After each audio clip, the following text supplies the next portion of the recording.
Hello, I'm now going to record Shabbos Daf Tzadik Tes. We start from Tzadik Chesam with Beis at the bottom, the last line. Taner Rabbanan, the Rabbanan taught in the Braisa. Charutzim hayu kroshim. The kroshim were carved out at the bottom, so that the bottom amma of the Kerish, as you know from Chumash Rashi, had what's called two tenons, two posts, but it was carved out so that each tenon, there was a space between the tenon and the side, which was carved out, and a space between the two tenons that was carved out. V'chalulim hayu hadanim. And the sockets were hollowed out, and it was perfect.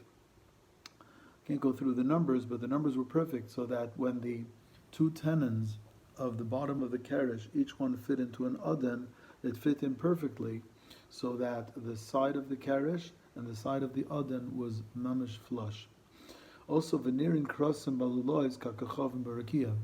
When you were inside the Mishkan, if you remember, the bottom layer of curtains was made of blue, purple, red, and linen, and there were 5 bands of 4 amos wide each that were sewn together, and another 5 bands of 4 amos each also sewn together, and that made 20. And these 2 sections of 20 amos were put together by clasps and loops. So when you were inside, you saw those golden clasps on the ceiling, looked like stars in the sky. Taner Rabbanan, the Rabbanan taught in the Braisa, Yiriyas l'tachtayna shel tchelis shel agama shel talashani v'shel sheish. The lower level of covers was made of blue, purple, red, and linen. Blue, red, and purple wool and linen. El yoinoi shel mas'izim, the second layer was made of goat's hair. Ugdoy l'chachma shenemra ba'el yoinos yoiser v'ma shenemra b'tachtaynos. It took more skill to make the goat's hair layer than the bottom one. Dilu b'tachtaynos, the ones that were made out of wool and linen fiber, ksiv is written, Chalisha chachmas leiv b'yadeh tavu. Any woman that had skill, she spun with her hands. Okay, so it's regular spinning. Ilu b'el yoinos, regarding the ones with the goat's hair, it says, V'chol ha'nashim asher nasa liban oisana b'chachmu tavu esoizim. The women whose hearts were elevated with superior knowledge spun the goat's hair. V'tanya mishum Reb Nechemia, we learned a Braisa in the name of Reb Nechemia, Shotov be'izim, V'tovi b'neizim. The goat's hair was washed when it was still on the goat, and they spun it into fiber when it was still on the goat. We learned that if there are shtei gzustrois, we learned in the Mishnah, if you have 2 porches, each porch extends from a Rishus HaYachid, it is a Rishus HaYachid, but they're on the same side of the street, but they do have a Rishus HaRabim between them. If you pass something from one porch to the other, you're chayiv, because the Levium had, as we learned yesterday, 2 wagons that are side by side, but there's another set of 2 wagons behind the first set, so you have like 2 by 2. The Mishkan was behind all 4 wagons, so they took a board from the Mishkan, loaded it onto the wagon right in front of it, and from there it got pushed to the wagon that was in front of it. So they went Rishus HaYachid l'Rishus HaYachid over a space of the Rishus HaRabim, that was called Maishit, and that's why you're chayiv. And they're b'dyut achos, because they're both considered on the same side. There was no like major thoroughfare between them.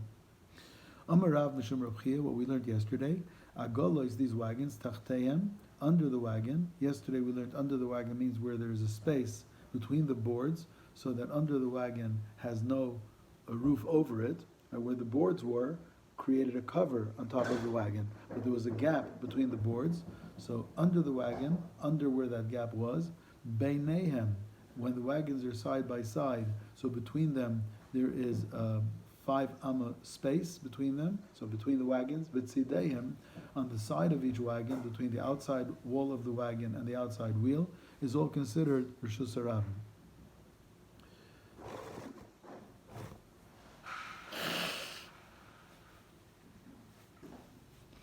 Now Chavrus asked me a kasha, I don't know the answer yet. How could the space,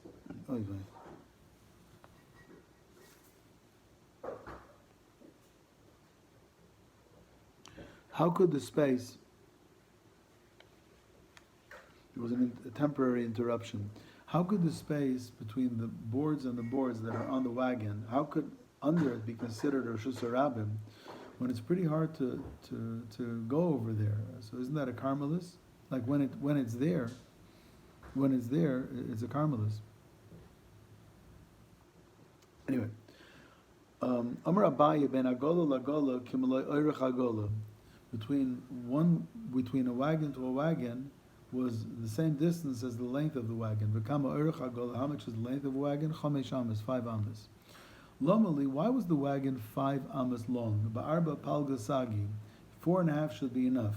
Actually, if you want to be honest, the way we learned yesterday, they put 2 boards together on their thickness. That made 2 by 1 is 2, and another 2 boards together on their thickness. 2 by 1 is 2, and you had an amma space in the middle. That's how we learned yesterday. So the Gemara really could have asked, you don't need 4.5 ammas. In order to put 4 boards, you can even have 4 ammas. But even if you want to lie them on their width, so you can always lie down 3 times 1.5, because the krushim were 1.5 wide. So 3 times 1.5 is 4.5. The Gemara answers, yeah, but if you that way, you'd have to mamish have one carriage against the other. You don't want them rubbing against each other. So therefore, they made sure that if you're going to lie them on their width, where it's 1.5 each, you can have a space between one and the other. By the way, even when you're going to put, let's say, the way the Gemara learned yesterday, that you put 2 of them on their thickness together, guess it wasn't mamish together. You left maybe a hairbreadth between them, so they shouldn't rub against each other. Amar Rava says, Shnei tzidei agola, the 2 sides of the wagon, kimlei rochav agola, is equal to the width of the wagon. Kama rochav agola, how much is the width of the wagon? Shtei amas amachza, 2.5. So from the outside wall to the outside of the wheel on the right side, and the same from the outside left wall to the outside of the wheel, each one was 1.25. So together it's 2.5. Why did the wagon have to be 2.5 amas wide? Ba'amsa palga sagi, could even have 1.5 amas, because since you're lying the boards their length across the width of the wagon, so let it lie on a 1.5. You just need to balance it in the center. And the Gemara answers a simple kasha. You don't want them bouncing around. If at least you have 2.5 amas, so it's still, you have a 10 amma long board on a 2.5 amma center, so you still have 7.5 amas that have to be divided 3 3/4 on one side and 3 3/4 on the other side. Actually, you also have the wheels. I don't know how high the wheels were, but you don't just have 2.5. You also have from the outside of each wall to the end of the wheel is another 1.25 each side. So you have a total of 5. So if you have a total of 5, it extends 2.5 amas on each side. The center being 5 and 2.5 amas on each side makes 10. But if you're going to have just 1.5 width of the wagon in the middle, then it's going to bounce around because it's not on a solid bottom. Ella the Kaimalon, we have a klal, the derech reshus rab m'sheish esrei amma, was 16 amas, and under gamrina lami mishkan, and we're learning it from the mishkan. But the mishkan chames ravi, if you calculate each wagon, okay, let's do it quickly. Each wagon was 2.5 amas wide, and from the outside wall of each wagon to the outside of the wheel was 1.25. That makes the entire width of the wagon 5, and so was the wagon next to it. And between the 2 wagons, there's 5, so that's 15. So therefore, the Reshus Harabim that they traveled on was just 15 amas. How did you get to 16? The Gemara answers, Amsa Yisei Ravoy, there was one Amad of Akoy ben Levi, the Mishtalfi Kroshim Havanakadlu. There was a Levi that stood in the middle between the wagons in an extra Amma, that if he saw anything was slipping, he adjusted it. That's a pretty tricky job, I think. Those Kroshim are 20 feet high maybe, 3 feet wide, and 2 feet thick. So weighed hundreds of pounds. And he is walking between 2 wagons, carrying the wagons are holding this crush, and if it's slipping, he pushes it in. I don't know. He must have been very skillful. So the Mishnah, Chulya Sabor, if you have a pit, and around the pit you have an elevated border, like a maka, to protect people not to fall in. And Sela, if you have Stamarak, Shein Gavoy, in the height of this Chulya Sabor, or the rock, is 10 tvachim high, V'rochban Arba, and it's 4 by 4 tvachim wide. Hanoitel mehem, if you take something off it and put it b'reshus harabim, so you just were moitzim reshus yochel reshus harabim. V'anoisen al gabam, if you take from the reshus harabim and put it on top of this rock or on top of this mound around the pit, so you're putting it on reshus hayochid, you're chayiv. Pochas mikan poter. But if the mound is less than 10 tvachim high, or the rock is less than 10 tvachim high, then it's not a reshus hayochid, it is a karmelis. Why do you have to talk about the mound around the pit and a rock? Listening habor vasela. You can have a sela which is 10 tvachim high, or you can have a pit that's 10 tvachim deep. And each one, if it's dalet al dalet, is Rosh Hashanah. Mesaila Rabbi Yochanan, this is support to Rabbi Yochanan. Then Rabbi Yochanan, bor v'chul yosam, it's star from Asara.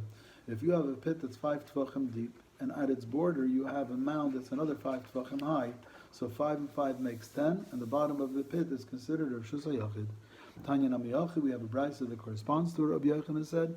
Bar b'Rosh Hashanah, if you have a well in Rosh Hashanah, amuka asara or chava dalet, if it's 10 tvachim deep and 4 tvachim by 4 tvachim wide, ein memalin amena b'Shabbos. You're not allowed to take water out from it on Shabbos because you're taking out from this well, which is Rosh Hashanah, into the street, which is Rosh Hashanah. Elam kein asu lamachitza g'vay asara. If you have made a perimeter around the well, which is 10 tvachim high, so you have turned the area around the well into a extended Rosh Hashanah, so that's fine. So now you can take out from the well because you're still within a big Rosh Hashanah. Ein shaysan emena b'Shabbos. Also, you shouldn't lean over the pit to drink from it on Shabbos, because I'm afraid that you're going to take the cup, even though you're over the Rosh Hashanah, and pull the cup back to the Rosh Hashanah. Elam can hichnas la rosh avruba, unless your head and most of your body is over the pit. If you're really leaning that far forward, I'm not afraid you'll take the keli back into the Rosh Hashanah. And finally, bor v'chul yasa mitztar from vasara.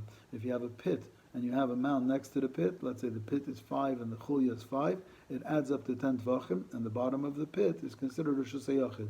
So anything that's thrown Rosh Hashanah to the bottom of the pit, or anything taken from the bottom of the pit to Rosh Hashanah, is chayiv for haitzah or achnasa.